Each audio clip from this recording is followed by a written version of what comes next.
is more than capable of taking care of herself. I am. That's only because of the force field the Roscoe gave us. I don't seem to have one of those. The Roscoe only grant force fields to those workers who have been cybernetically infused. They mutilate our bodies and force us to work our entire lives underground. But at least we get these fancy force fields to protect our investments. The Roscoe gave us this life. They take care of us. We should be grateful. Just because this is the only life we've known doesn't mean this is the life we're supposed to be living.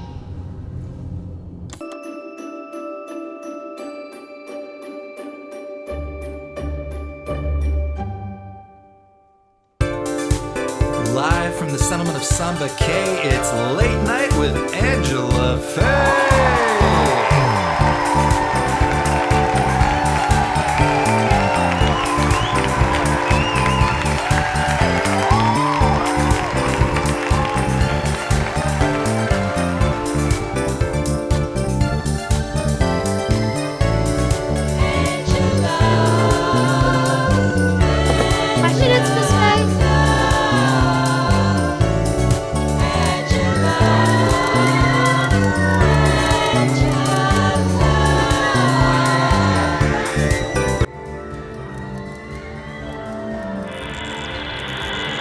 Don't cross me again, Angela. Their story is written. Let it go, or I'll bury you even deeper into your desert of trauma.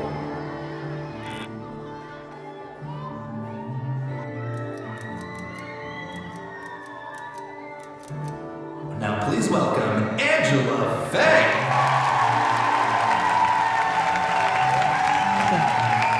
Thank you.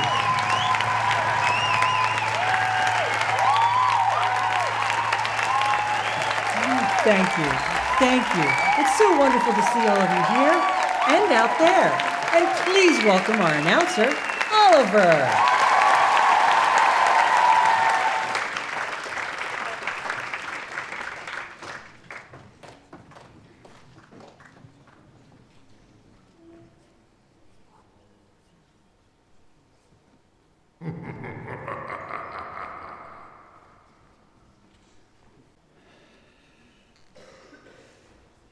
What are you afraid of? What are you afraid of? Who are you afraid of? And why? And are you afraid of the things you should be afraid of? Or have you been gaslit by distractions? How would you even know? On tonight's show, we're going to talk about fear. Here on It's Late Night with me, Angela Faye.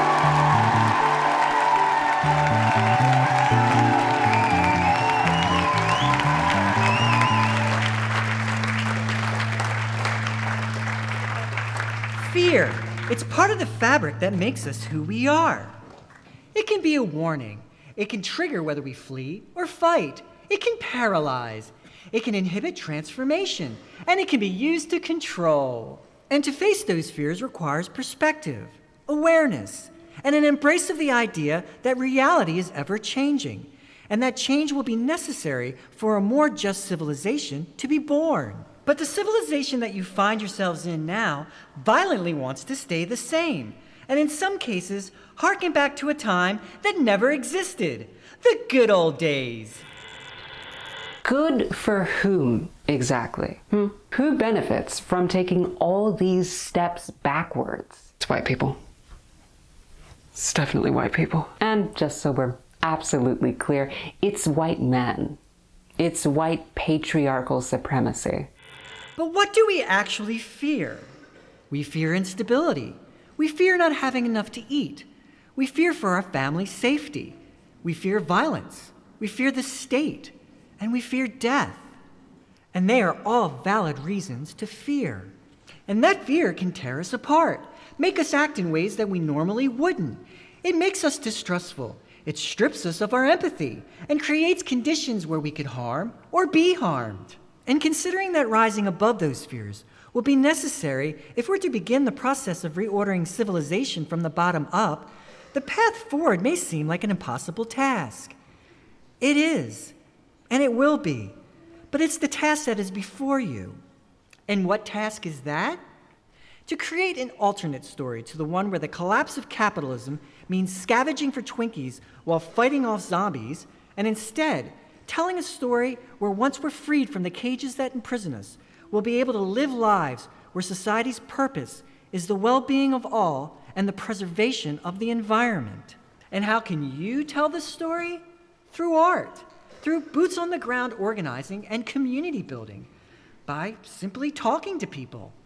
Because it's those of you that are hearing my voice that could be the bulwark against what's coming.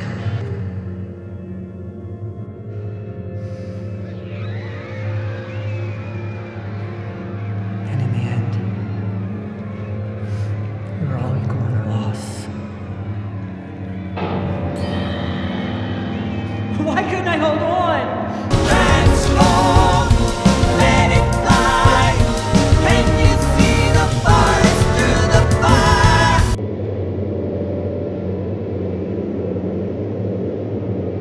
Existence is a breath, forced to give away from our thirst. They silk our lives with gasoline. They silk our lives with gasoline, ripping nerves through fingertips dried in the sun. The bulbous growths making way for their blossoming mutations. Hairless astronauts raised by the displaced. These desert orphans with their airless feathers, swallowed by sand, crushed and collapsing. Space considers you a burden. Space considers you a burden.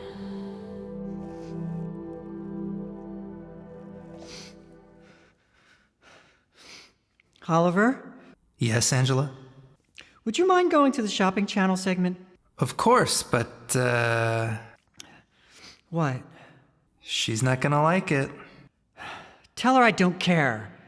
Understood? Everything all right? It will be.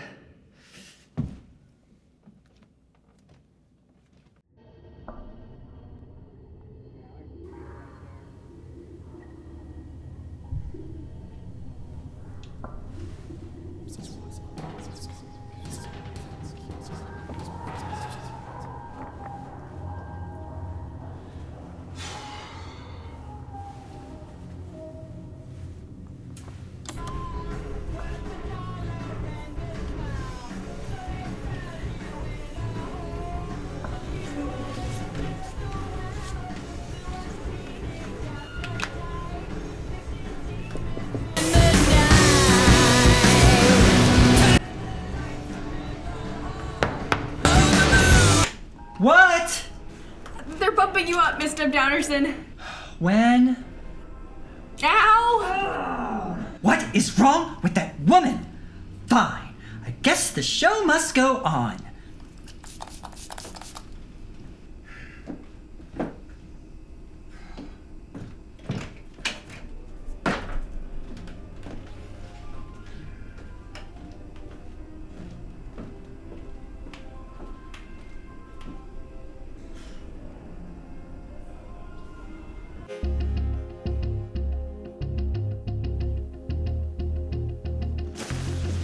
It's another beautiful night here in Samba K, and another hour of inescapable deals here at the TAF Shopping Channel. I'm your host, Angela Debdownerson, and I have 3 extraordinary products to share with you tonight. So, let's get to it. Every month is warmer than the one before. Glaciers continue to disintegrate, and more climate migrants shift northward as capitalism continues to tighten its grip around our already crushed throats. The existential threats you're facing are global in scope, intertwined, self-fulfilling, and pushing your civilization, which is hanging on with duct tape and denial, into collapse. And what can you do to stop it from falling apart? Nothing! But with these 3 products, you can help usher in the building of what comes after.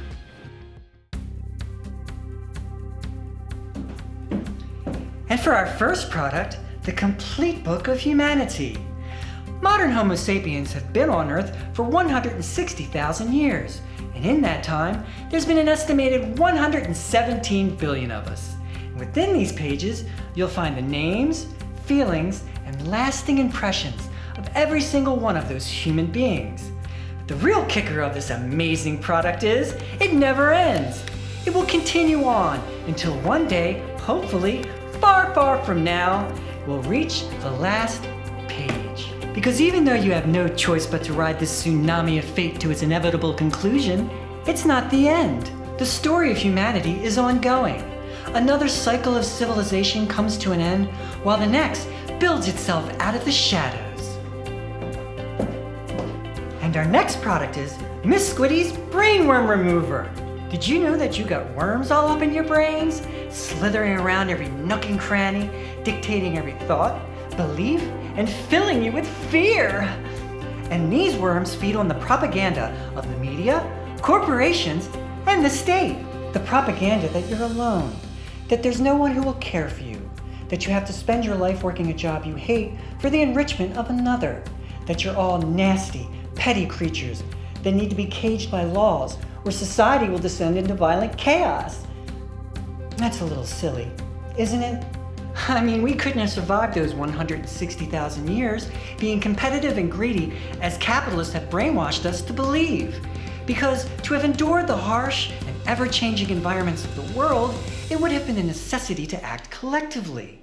And human beings survived without the need for money, private property, or the oppression of a state. And how does it work?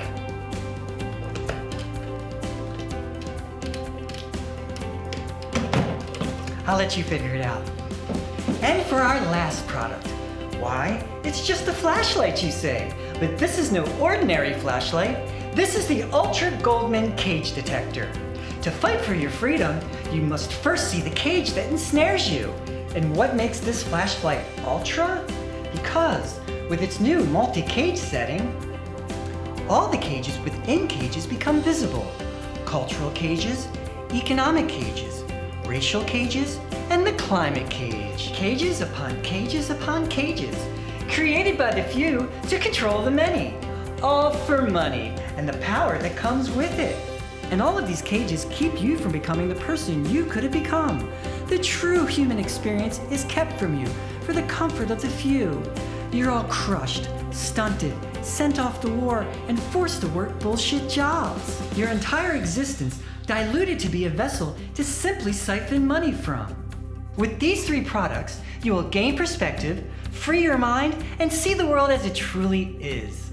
For the TAF Shopping Channel, I'm Angela Debdownerson. Until next time.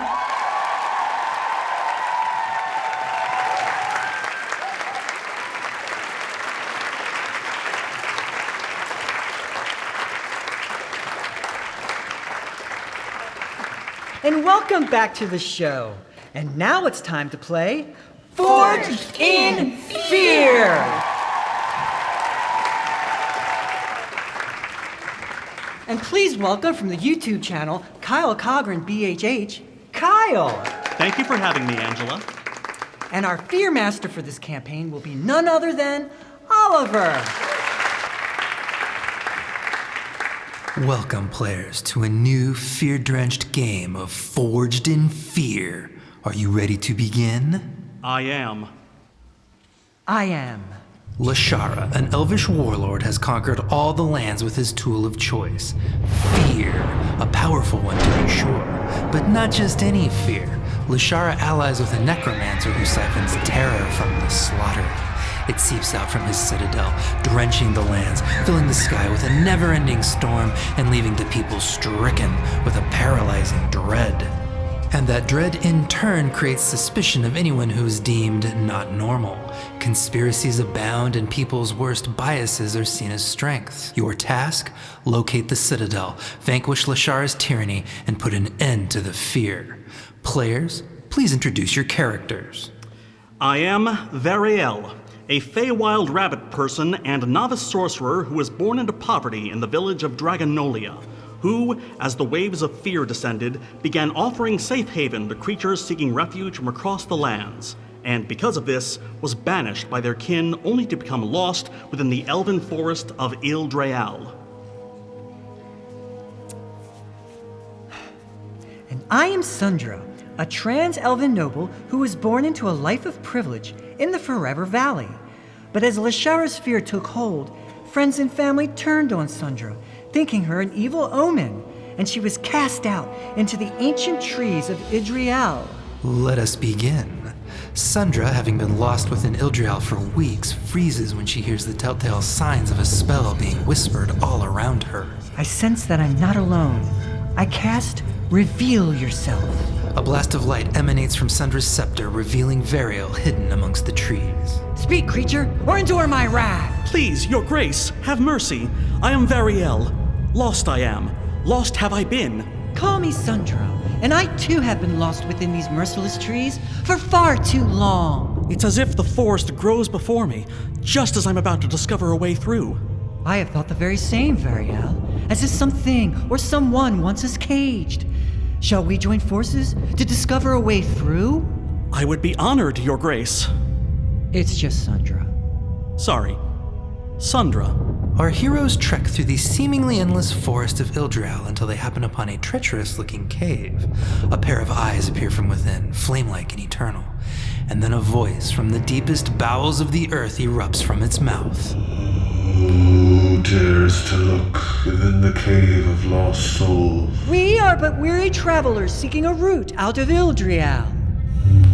Yes, I sense a powerful spell at work. A dead spell. Of a kind of dark art that was thought to be forgotten to time. But why us? Why indeed, Farrell, son of Vasilius? Tell me, what do you fear? How did you know? It is my fate to know of all the souls that have labored under the boot of another, who only knew hardship, exploitation, and no matter how much they worked, could never lift themselves up from the lot they were born into, never knowing that was the plan all along. Now tell me, what do you fear? Variel ponders the question, reflects back on a lifetime spent living hand to mouth, about how the world gave up on them as soon as they were born. Yet even after all they had been through, when the time came to do what was right by their fellow creatures, Variel didn't hesitate, and their reward for being selfless was banishment. I fear nothing. I sense this to be true. And you, Sundra? Yeah, I'm gonna stop you right there.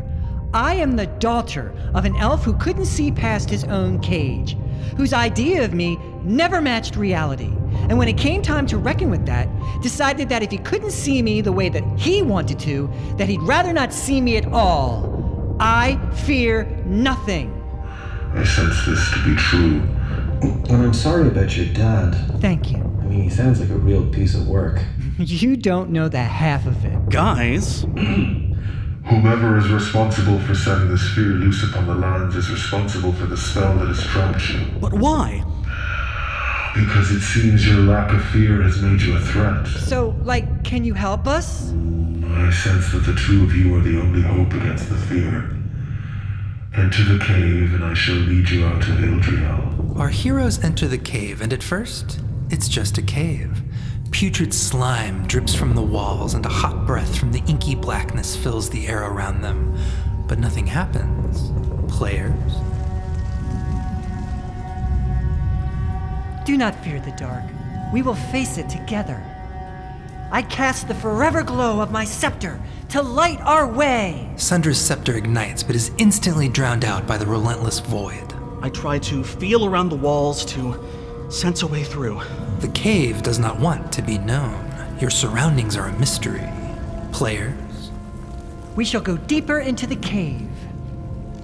I am with Sundra. A leap of faith it is then. You both walk deeper into the cave. At first, there is nothing but the inescapable dark.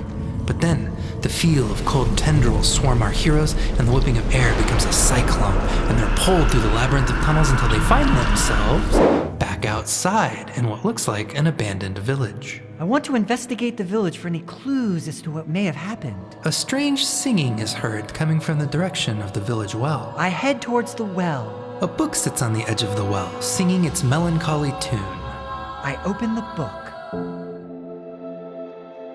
When the fear descended, at first we ignored it, hoping it would simply go away. But then our crops withered, and the well water turned sour, and those that had the means fled, and those that were considered Other were forced out or worse, and those that remained had their minds infected with brain worms.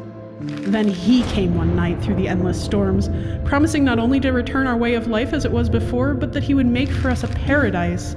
We would never again know hunger, we would never again be plagued with disease or live with the constant threat of marauders. When we asked how this would all be possible, he simply said to trust in him, for I am Lashara, and all I ask in return is your undying fealty in me as your ruler. And all of us bowed down to him. And what was our reward for pledging our undying fealty to him? We are being sent to the mines of Leftrixa to toil for his war machine.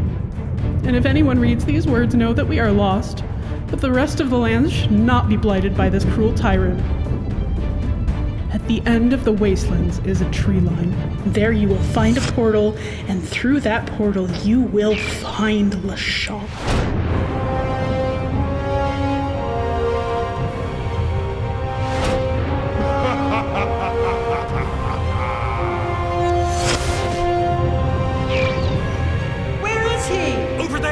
I have been waiting for you, Sundra of the Forever Valley. I'm flattered, but how is that possible? I see more than you could possibly know. Oh no! I cast Fortification Shield! Your kind has no power over me. I've made it so that freaks like you have been carved out, marginalized, your own families, communities, wishing you were dead. What could you possibly do to me? It's simple, Lashara. I will fight you without fear, and regardless of the outcome, you will be diminished, because it will be revealed throughout the lands that you are nothing without your fear, that a freak like me had the courage to act. Hear me, Lashara. I am the beginning of your end. So be it, Elf Prince. Meet my blade. It's Princess, asshole!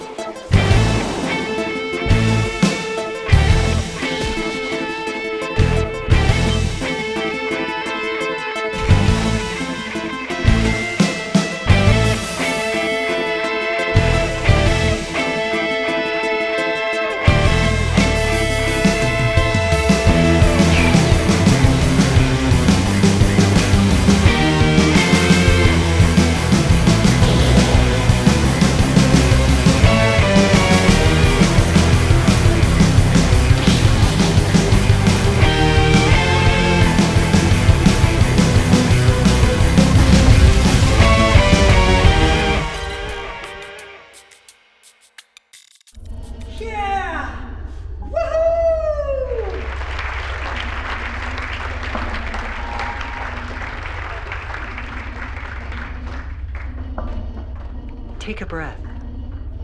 We're about to get into it. This is a cobalt mine in the Democratic Republic of Congo.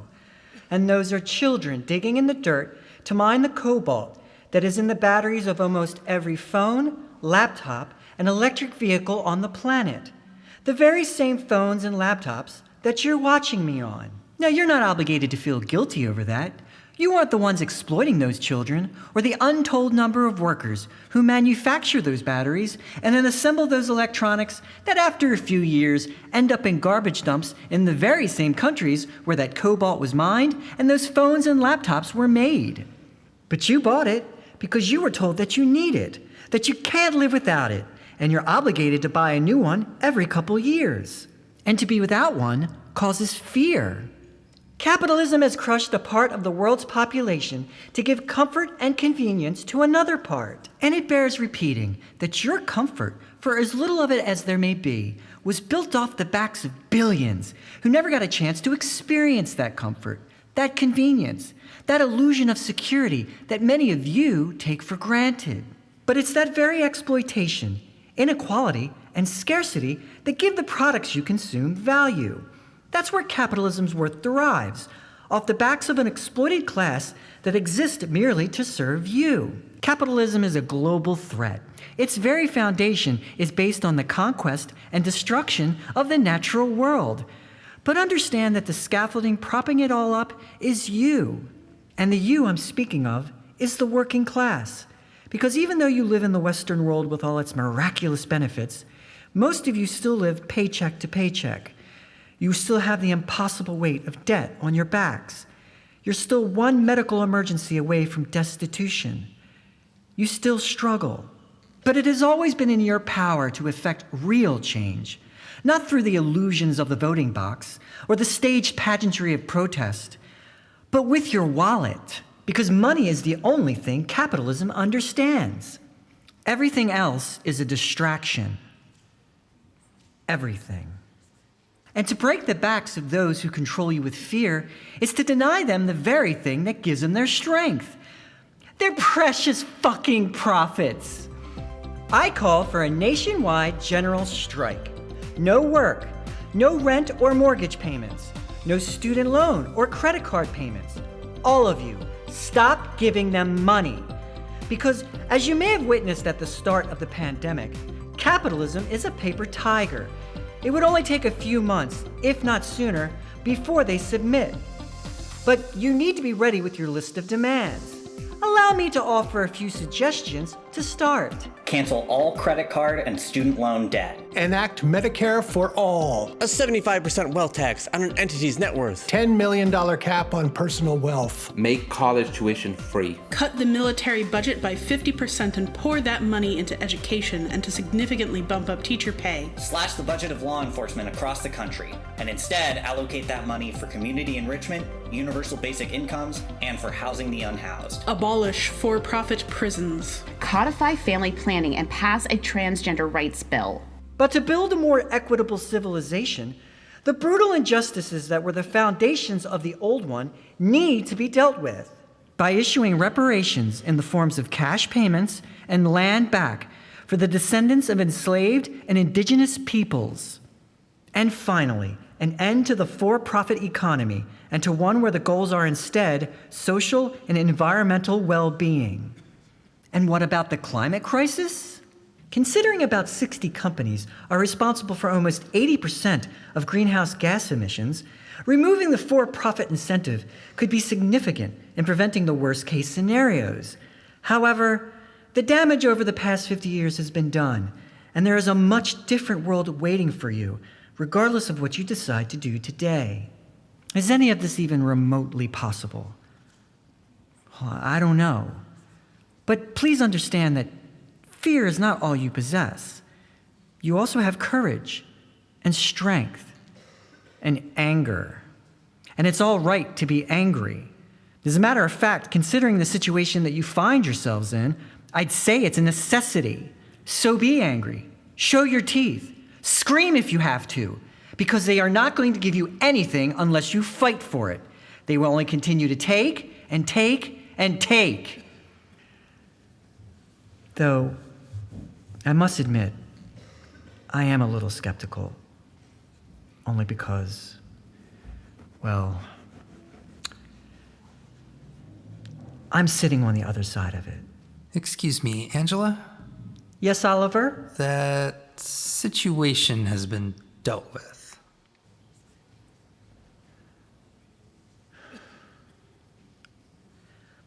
Thank you.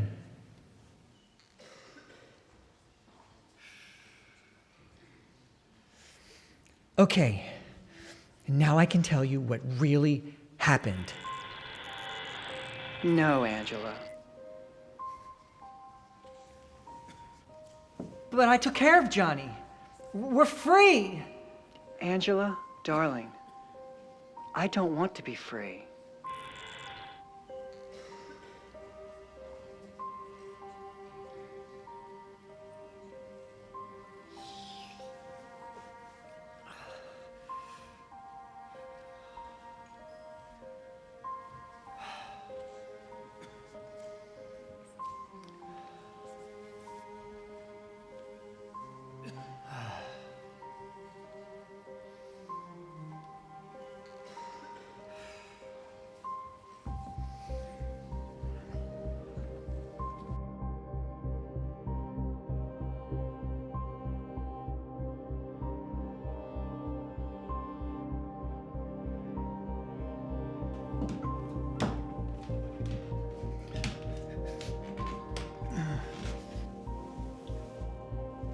Well, hello there. I knew you'd be back. Yeah. How about a little medication and we get you back into your room? I've cleaned it all up for you. It's good as new.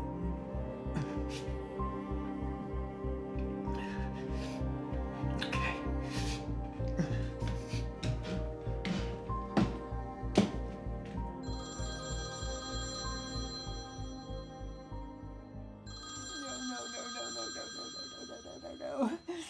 No. If I answer, it's over. If I answer, it's over. If I answer it, it's over. I don't want it to be over. I want to stay here forever. Don't make me.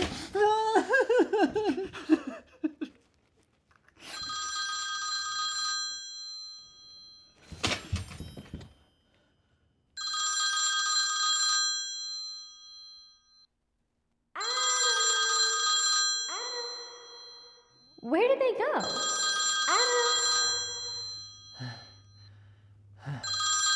There she is.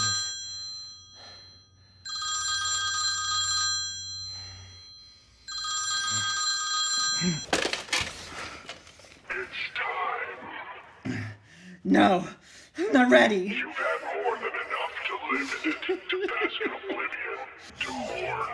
But now it's time for your new story to begin.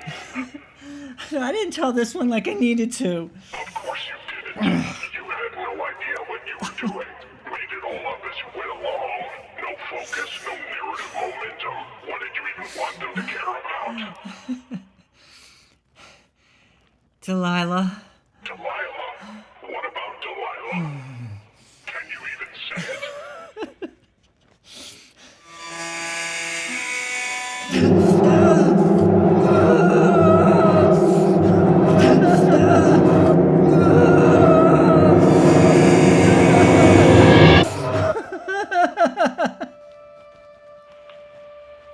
Adam, are you still there? Yes. I don't want to do anything you're not ready for. If I tell it right, maybe I can let go. But it has to end with Delilah, Adam. Once you're finished telling your story, you need to tell me what happened. You need to tell me what happened to Delilah. All right. So tell your story then. Throw everything that you were, who you are, and who you want to be into it. Feel no fear. Be brutally honest. And hold nothing back. You must give everything if you want to be whole again. Or as whole as you can be. You only get one chance at this. Make it count. And then come home to us.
Huh.